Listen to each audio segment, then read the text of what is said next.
नमस्कार, आप सभी का स्वागत है क्लास 12 नेक्स्ट टॉपर ह्यूमैनिटीज पर। मैं सिद्धार्थ पटेल आप सभी बच्चों का बहुत ही जोरों शोरों से स्वागत करता हूं। तो आज मैं आप लोगों के लिए लेके आ गया हूं आपके एक नए चैप्टर का रैपिड रिवीजन, जो कि है सिक्योरिटी इन कंटेम्पररी वर्ल्ड। ठीक है भाई साहब। So the components of security and balance of power. Various notion of security are classified into two groups, traditional and non-traditional। देखो, सिक्योरिटी जो टर्म है मेरे लाल, वो बहुत खतरनाक टर्म है। अब सिक्योरिटी देखो जाए तो सिक्योरिटी में सारी की सारी चीजें आ सकती है। What is security? तो सिक्योरिटी में मेरे लाल सारी चीजें आ सकती है ना। तुम घर के बाहर निकले, तुम्हें कोई थप्पड़ मार दिया, वो भी सिक्योरिटी के डेफिनेशन में आ गया कि मेरी सिक्योरिटी का क्या। तो सिक्योरिटी बहुत वेग टर्म है, बहुत बड़ा टर्म है, जिसके अंदर सारी की सारी चीजें आ सकती है।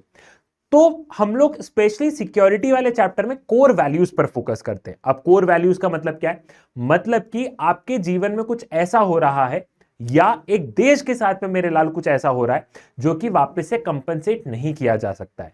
जैसे कि मान लो कि किसी देश ने अटैक कर दिया और किसी देश की टेरिटरी छीन ली। मान लो कि हमारे ऊपर किसी देश ने अटैक किया और हमारी थोड़ी सी टेरिटरी उस देश के पास में चली गई, तो वो हमारी कोर वैल्यूज पर अटैक है ना। तो सिक्योरिटी को ग्लोबल पॉलिटिक्स में तब एक बहुत बड़ा इशू माना जाता है जब किसी कंट्री के कोर वैल्यूज मतलब कि ऐसी जगह अटैक हुआ हो कि हम उसे वापस से कंपनसेट ना कर पाए, उसमें उसको अपन वर्ल्ड पॉलिटिक्स में पढ़ते हैं। ठीक है। अब सिक्योरिटी मेरे लिए दो तरीके की होती है, एक होता है ट्रेडिशनल नोशन और एक होता है नॉन ट्रेडिशनल नोशन। अब अगर ट्रेडिशनल नोशन की बात करें तो ट्रेडिशनल नोशन में बात की गई है सबसे पहले मिलिट्री थ्रेट की। पुराने जमाने में, ट्रेडिशनल मतलब पुराने जमाने में क्या है, कंट्री की सिक्योरिटी को क्या खतरा है कि युद्ध हो गया तो मिलिट्री थ्रेट। अब मिलिट्री थ्रेट हुआ तो आपके पास में दो तीन ऑप्शन है। क्या ऑप्शन है भैया? या तो आप सरेंडर कर दो पहले कि अटैक मत करो, तुमको जो चाहिए ले लो, या आप प्रिवेंट कर दो। आप प्रिवेंट कैसे करोगे कि सामने वाली कंट्री तुम्हारे ऊपर अटैक करने से पहले ही सोचे, तुम इतने वेपन से इकट्ठा कर लो कि वो सोचे कि अगर इस पे अटैक कर दिया तो बहुत जोर से मारेगा। तो दूसरा हो गया प्रिवेंट।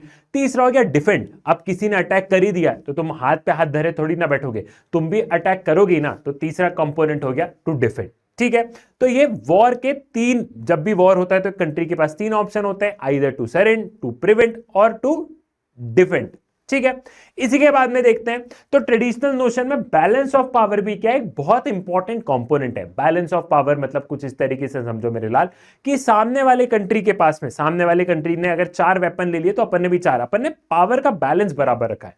जैसे कि कोल्ड वॉर एरा में कभी भी बहुत बड़ा युद्ध क्यों नहीं हुआ, या कभी भी हॉट वॉर में कन्वर्ट क्यों नहीं हुआ, या कभी भी वर्ल्ड वॉर 3 में कन्वर्ट क्यों नहीं हुआ? क्योंकि बैलेंस ऑफ पावर था। अमेरिका और यूएसएसआर के बीच में बैलेंस ऑफ पावर था। ठीक है। तो बैलेंस ऑफ पावर क्या है? बैलेंस ऑफ पावर युद्ध नहीं होने देता है।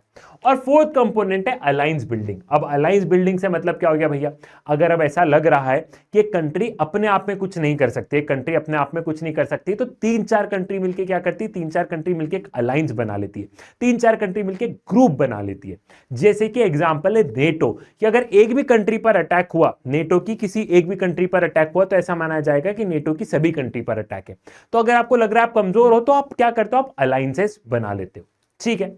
आगे बढ़ते हैं तो cold war, internal conflicts and global security. अब हम लोग देखते हैं मेरे लाल 1940 से जो न्यूली इंडिपेंडेंट कंट्रीज थी, मतलब 1940 से हम लोगों ने देखा कि अलग अलग देशों को आज़ादी मिलना स्टार्ट हुई थी। तो जब 1940-1950 से जब हम लोग देख रहे थे कि अलग अलग देशों को आज़ादी मिल रही थी, तो ये जो नए नए जो देश बन रहे थे ना, ये कोल्ड वॉर राइवलरी में फंस जा रहे थे कि कभी अमेरिका के पास जाओ तो कभी यूएसएसआर के पास जाओ, कोई ना कोई ग्रुप चूज करना पड़ रहा था। तो ये जो न्यूली इंडिपेंडेंट कंट्री थी ना मेरे लाल, ये लोग क्या चैलेंजेस फेस कर रही थी? ये लोग नेबर और इंटरनल कॉन्फ्लिक्ट दोनों चैलेंजेस फेस कर रही थी। मतलब कि कुछ इस तरीके से समझो, जिन भी देशों को आजादी मिली है उन देशों ने बहुत सारे कॉन्फ्लिक्ट फेस किए। जैसे कि एक एग्जांपल बताता हूं। पहला कॉन्फ्लिक्ट नेबर, जैसे कि भारत पाकिस्तान की बात करते हैं। भारत एक न्यूली इंडिपेंडेंट देश है, तो भारत ने क्या कॉन्फ्लिक्ट फेस किया कि पाकिस्तान से लड़ाई चल रही, प्लस इंटरनली भी अपने देश में बहुत सारी जगह पे बात हो रही कि देश से अलग होना है, देश से अलग होना है, देश से अलग होना है। तो न्यूली इंडिपेंडेंट कंट्रीज ने क्या किया? न्यूली इंडिपेंडेंट कंट्रीज ने दो तरीके के चैलेंजेस फेस किए हैं। एक तो एक्सटर्नल चैलेंज भी फेस किया और एक इंटरनल चैलेंजेस भी फेस किया है। तो जो ट्रेडिशनल नोशन है, ट्रेडिशनल नोशन ऑफ सिक्योरिटी भी दो तरीके का होता है। एक होता है एक्सटर्नल मतलब बाहर से युद्ध, और एक होता है internal traditional notion of security. Internal मतलब कि विद इन दी कंट्री क्या है? विद इन दी कंट्री बहुत सारे लोग अलग देश से अलग होने की बात कर रहे हैं। ठीक है। Now डिसआर्मामेंट in global security. अब ट्रेडिशनल सिक्योरिटी में क्या है, ट्रेडिशनल सिक्योरिटी में आपको कॉपरेशन करना पड़ेगा, ट्रेडिशनल सिक्योरिटी में आपको मेरे लाल कॉपरेशन करना होगा, नहीं तो क्या होगा, नहीं तो बड़े लेवल पे बहुत ज्यादा युद्ध हो जाएंगे, नहीं तो क्या होगा मेरे लाल, नहीं तो बड़े लेवल पे बहुत ज्यादा युद्ध हो जाएंगे। जैसे कि हम लोगों ने देखा है कि अमेरिका और सोवियत यूनियन ने डिसआर्मामेंट ऑफ न्यूक्लियर वेपन्स पे बहुत ज्यादा फोकस किया है, न्यूक्लियर वेपन्स को धीरे धीरे कम करने पे बहुत ज्यादा फोकस किया है। 1972 में बायोलॉजिकल वेपन कन्वेंशन और केमिकल वेपन कन्वेंशन साइन हुआ था। इसके तहत क्या है कि कोई भी बायोलॉजिकल वेपन नहीं बनाएगा, कोई भी केमिकल वेपन नहीं बनाएगा, कंप्लीट बैन कर दिया। फिर हम लोग यहां पे देखते हैं कि यूएस और सोवियत यूनियन ने न्यूक्लियर वेपन्स तो नहीं दिए, लेकिन धीरे धीरे क्या क्या धीरे धीरे भैया उनकी मात्राएं कम करना शुरू करी। मतलब अमेरिका और यूएसएसआर ने ये नहीं बोला है कि हम अपने न्यूक्लियर वेपन्स खत्म कर देंगे, लेकिन उन्होंने क्या बोला, उन्होंने ये बोला है कि हम धीरे धीरे कम कर देंगे, 100 है तो 100 के 80 कर देंगे। ठीक है, फिर अलग अलग ट्रीटीज हुई मेरे लाल, ठीक है, अलग अलग ट्रीटीज हुई, न्यूक्लियर प्रोलिफरेशन ट्रीटीज हुई, आर्म कंट्रोल्स को लेकर बहुत सारी ट्रीटी हुई। अच्छा, एक कॉन्फिडेंस बिल्डिंग भी क्या है, कॉन्फिडेंस बिल्डिंग भी बहुत इंपॉर्टेंट मेजर है ट्रेडिशनल सिक्योरिटी में। कॉन्फिडेंस बिल्डिंग मतलब क्या है भैया, कि आप कॉन्फिडेंस बिल्ड करो, आप दूसरे देश को बताओ, क्या बताओ कि मेरे पास में इतने वेपन्स है, मेरी आर्मी यहां पे खड़ी है, तो आप उनको कॉन्फिडेंस दे रहे हो कि देख भाई मेरी आर्मी यहां पर है, मेरे पास में इतने वेपन्स है, मैं तेरे पे अटैक के लिए नहीं है, बस मैं अपने आप को डिफेंड करना चाह रहा हूं। ठीक है, तो कॉन्फिडेंस बिल्डिंग भी क्या है, कॉन्फिडेंस बिल्डिंग भी एक बहुत इंपॉर्टेंट मेजर है ट्रेडिशनल सिक्योरिटी के कंसेप्ट में। ठीक है, फिर बात आती है नॉन ट्रेडिशनल नोशन। तो नॉन ट्रेडिशनल नोशन में देखते हैं मेरे लाल, सबसे पहले बात आती है ह्यूमन सिक्योरिटी। ह्यूमन सिक्योरिटी मतलब कि यहां पे अपार्ट फ्रॉम वायलेंस, जैसे ट्रेडिशनल सिक्योरिटी तो सिर्फ खून खराबे मिलिट्री अटैक की बात करता है, ह्यूमन सिक्योरिटी सारे ह्यूमंस की बात करता है कि लोग भूखमरी से मर रहे हैं, लोग डिसीजेस से मर रहे हैं, लोग नेचुरल डिजास्टर से मर रहे हैं, तो लोग ज्यादा इंपॉर्टेंट है, देश नहीं है। दूसरा कंसेप्ट आता है ग्लोबल सिक्योरिटी की, पूरे वर्ल्ड को क्या करना है, अपने को पूरे वर्ल्ड को सिक्योर करना है। पूरे वर्ल्ड में बहुत सारी समस्या है, जैसे कि हेल्थ एपिडेमिक्स वाली समस्या हो गई, ग्लोबल वार्मिंग वाली समस्या हो गई, तो ये ग्लोबल सिक्योरिटी का कंसेप्ट है।